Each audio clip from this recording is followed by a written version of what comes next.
Ooh, happy Samhain and happy Halloween. I just have to show off my outfit really quick. So,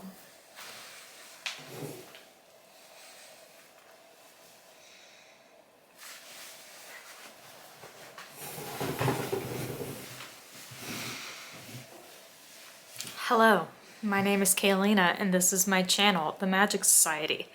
And I just have to show off my makeup because look, I am totally in the mood. It is Halloween, it is my favorite day of the year, and we are vibing. We are a clown today, as you can tell. And our video today is not going to be about Samhain or Halloween because I know there are probably plenty of videos out there with people blabbing about the same exact details, and you can go watch one of their videos. But today, we are talking about clowns and the history of clowns. So, let's get started.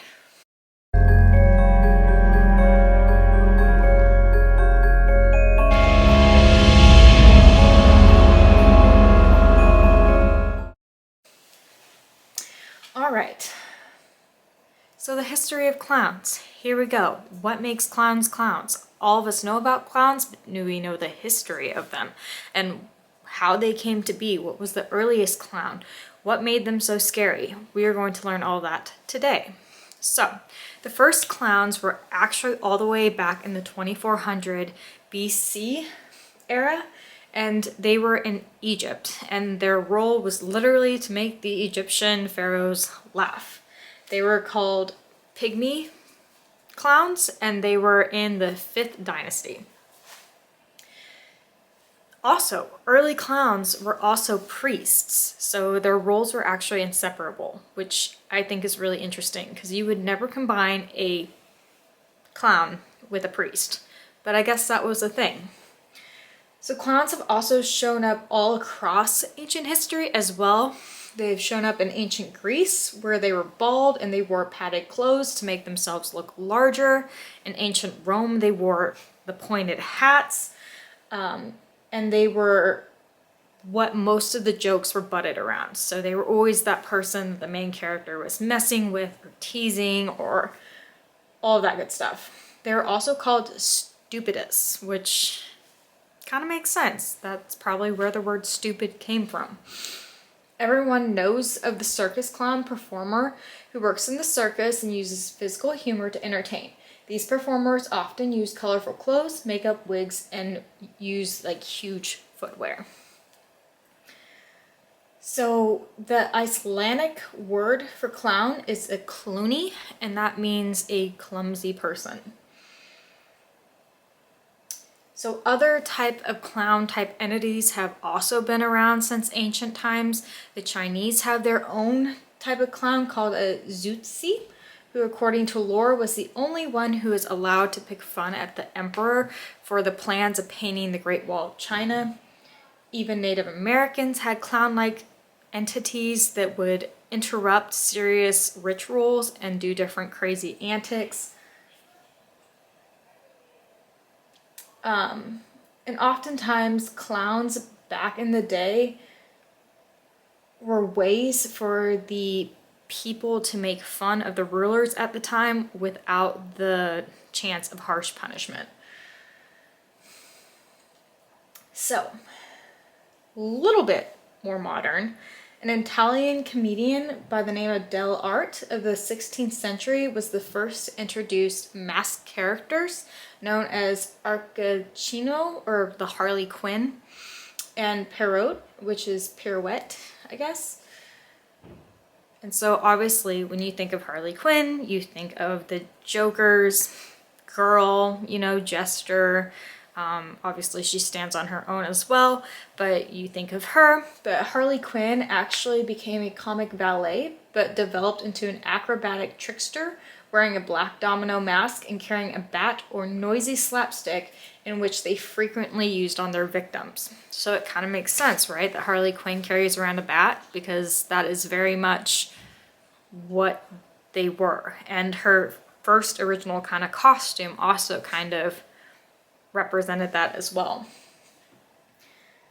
So throughout history, throughout history, there are actually a bunch of different kind of standard types of clowns that have been developed. And so I'm gonna go through those. So Joseph Grimaldi, he was one of the earlier clowns, and he was the first to design the typical white-faced clown that you see.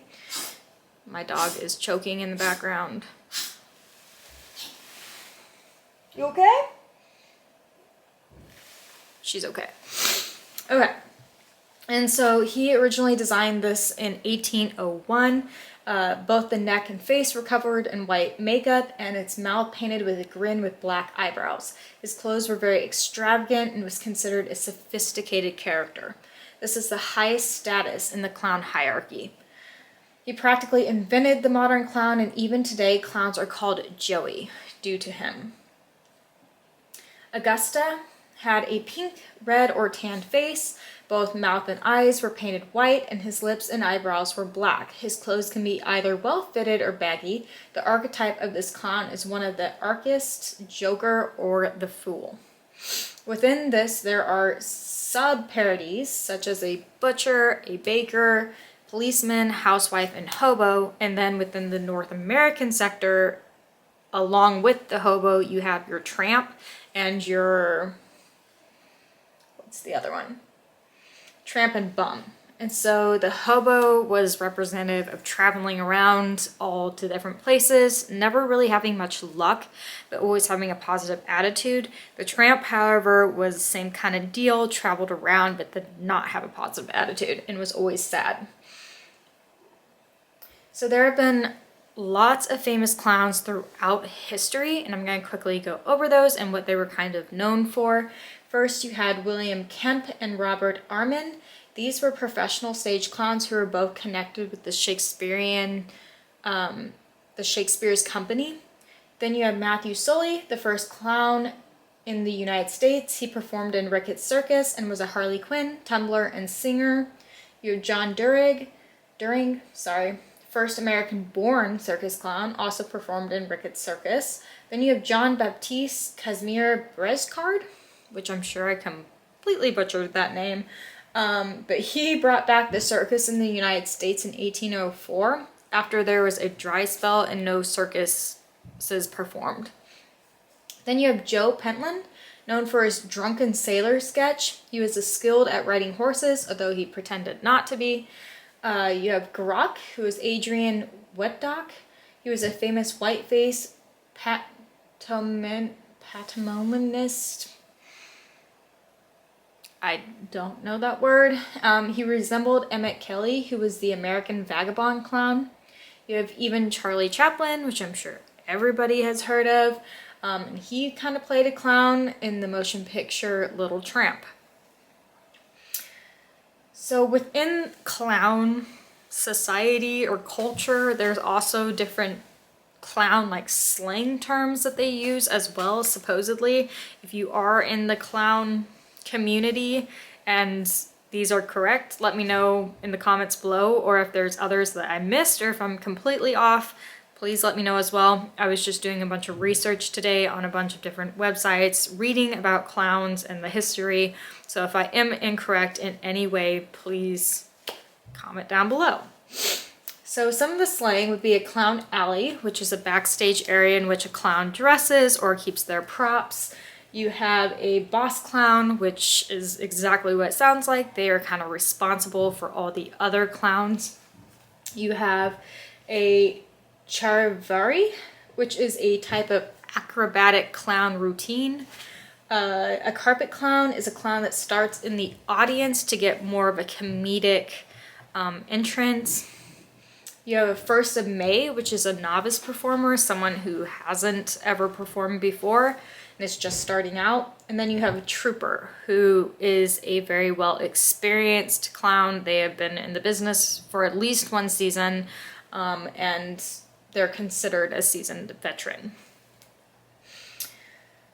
So there's another part of history that I do want to talk about because it does tend to get overlooked and is not usually talked about, and that is how clowns have impacted racism as well. So specifically there was a time period from 1840 to about 1843 when there was a petition set out against the American circus. And at the time they were performing in Toronto, and they had these black-faced clowns. And of course they were being very disrespectful to the Black community, showing them in very stereotypical wrong ways, including offending the way that they look with the traditional Afro hairstyles. And altogether there's nothing right about it. Nothing right at all. It was incredibly racist, and this petition was going around asking them to stop because it was very offensive, obviously, and very inappropriate. And unfortunately, they did not stop. And this actually became, unfortunately, kind of a trend where it was called a minstrel show.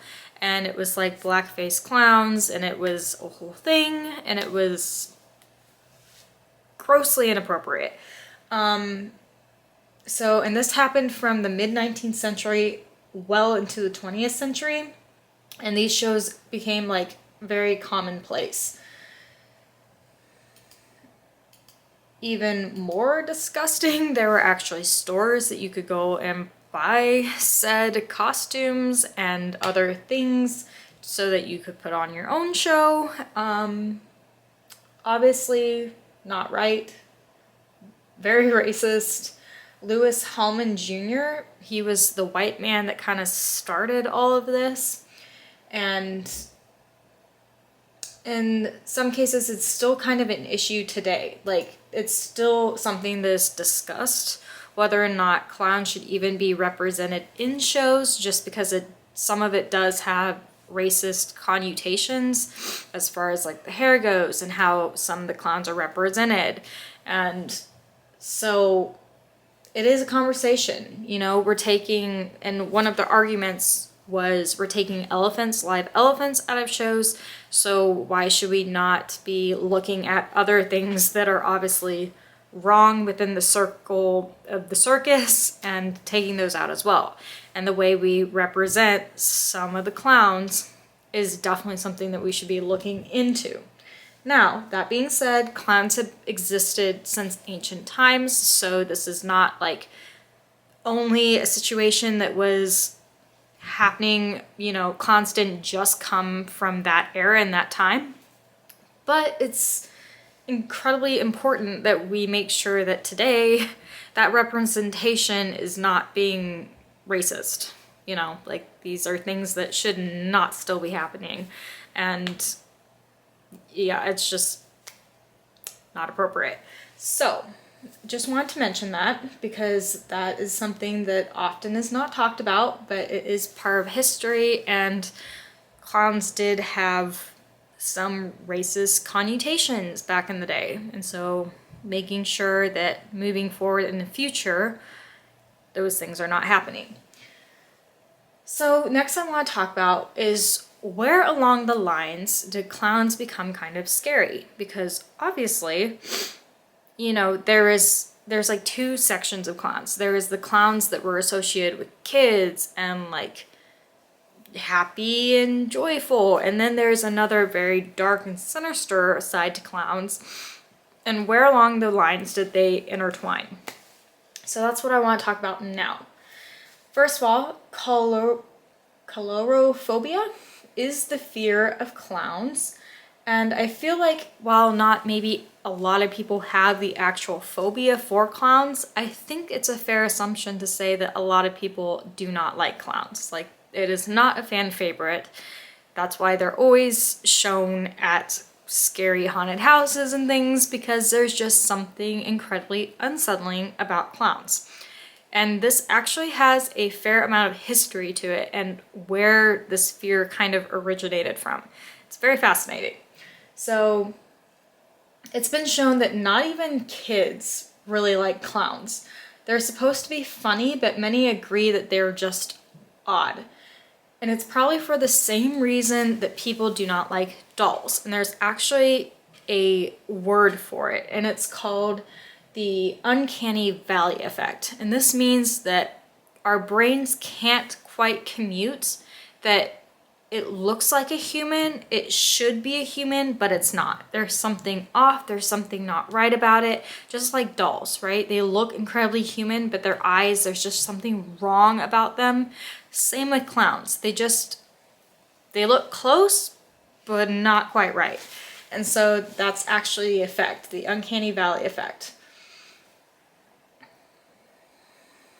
There's also a sad and dark truth, was that in ancient times, it was known that if a jester failed to make the king laugh, they would be like mutilated to the point where their bones that allowed them to frown were mutilated and they could only smile from then on, which is really dark and demented. So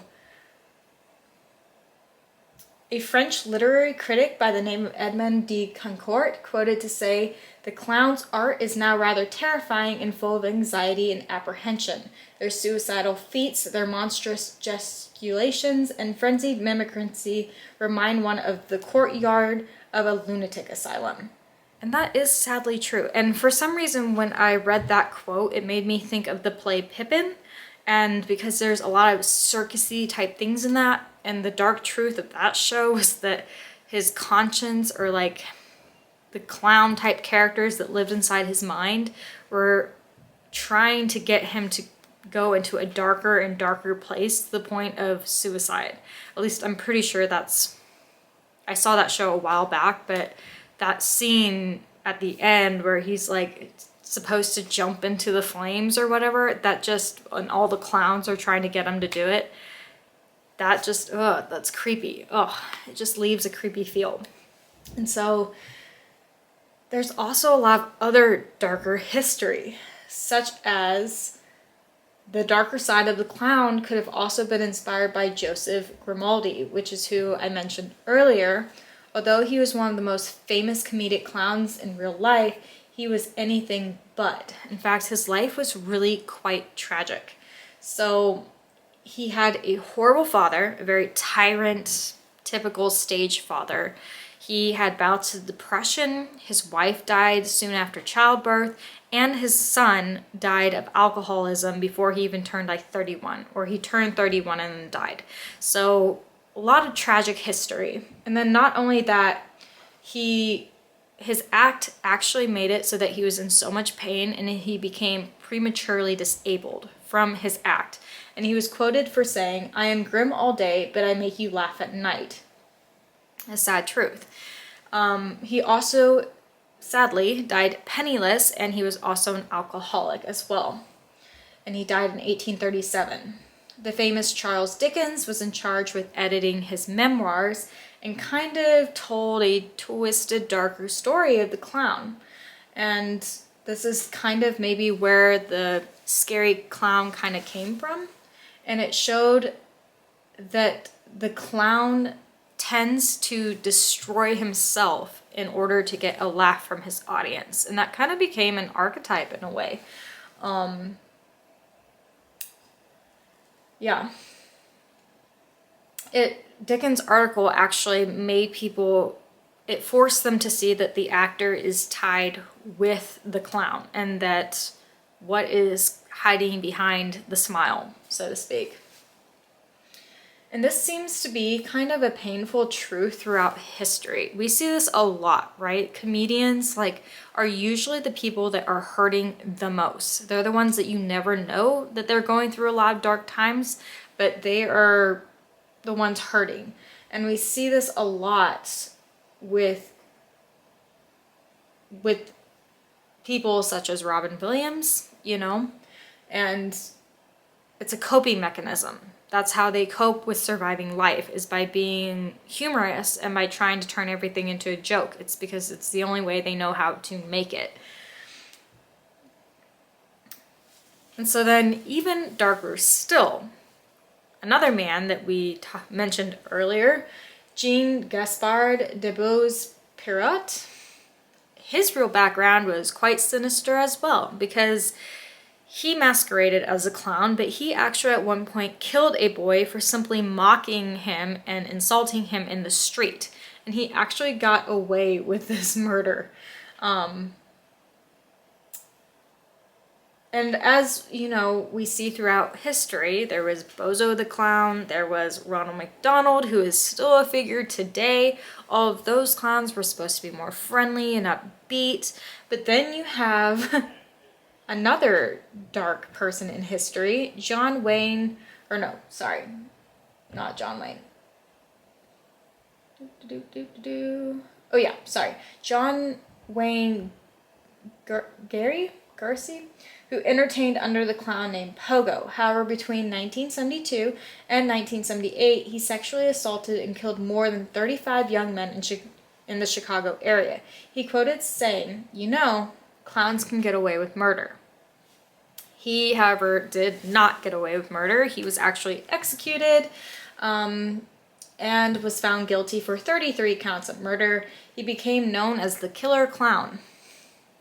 The real creepy part of this situation was that even after his first sexual, conviction of a teenage boy in 1968, this man was still allowed to parade around as this clown near children. Crazy. This fueled the stranger danger mentality, and it also created a lot of suspicion and skepticism around clowns. And even in Shakespeare, clowns were a sign of death and dark truths, as they often paraded around telling people that they were not as clever as they thought they were. So from after that whole incident with the young boys in Chicago, clowns kind of took a real turn for the worst. You see a lot of scary clowns come into media and, movies. After that, you have The Greatest Show on Earth, The Clown in Poltergeist, the little boy's toy that drags him under the bed. You have Stephen King's It that comes about. You have plenty of other scary, creepy clowns to choose from. And you can even thank the clowns for inspiring the Saw franchise of Billy. Along with that, you also have American Horror Stories' Twisty the Clown, which, funny enough, his character actually provoked real outrage from the clowns of American International. His whole facade really made some people mad. You also have some of my favorites like Joker from Batman and Art the Clown from Terrifier, which he is absolutely terrifying. So you have those clowns as well. Lastly, there's a couple creepy phenomenons called the Phantom Clown Theory. This was actually first coined in 1981 by Lauren Coleman. There was a wave of clown sightings that plagued Boston, and this happened many times across the United States. In fact, we had one literally a couple years ago, I believe. I can't remember where it was at, but these clown sightings all of a sudden just start happening. And it's always very common. There's a couple things that are very common in each case. So it always is leading up to Halloween, obviously, and they have no proof. There's no proof of them. There's only usually eyewitnesses. There's also another thing called the stalker clown, and this has been made popular by social media. So people will dress up as clowns and they will walk around just creeping the hell out of people, and usually documenting it somehow on social media. So that is also a thing, and I was a little bit nervous about dressing up this way because of those reasons, because I went to work like this, and I'm a massage therapist, but I went to work like this, and but I was a little bit nervous that people would be creeped out, or if I went anywhere afterwards, that people might be calling the police, because the clown thing was kind of a big deal. And so I was like, okay, I want to dress up like this, but I also don't want to scare the shit out of people and get arrested. So that is all I have for you today. I'm sure there's other history about clowns, but I just wanted to make a short video talking about clowns and the history and how they became kind of what they are today. I hope you enjoyed the video. Once again, happy Samhain, happy Halloween. Stay safe out there tonight. And like, subscribe, ring the notification bell, and I will see you next time for another spooky video. Bye.